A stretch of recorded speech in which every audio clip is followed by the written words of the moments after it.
পাকিস্তানের কাছে কিছুই নাই, আছে খালি 10টা 12টা পারমাণবিক মনে অস্ত্র, তাতেই ভয়ে কাঁপতে থাকে। চায়না খালি একটু ভয় দেখায় যে আগাইলে কিন্তু সিকিম নিয়ে নিব, আগাইলে কিন্তু চিকেন নেক গিলে ফেলবো।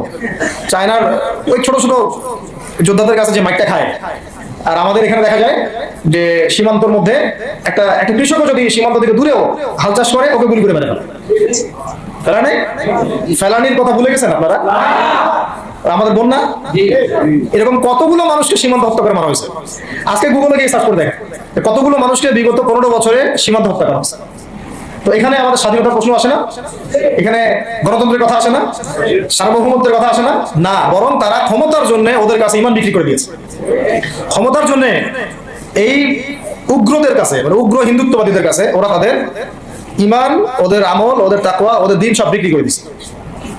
এই জন্য আমি আগে বলেছি একটা লেকচারে যে আমরা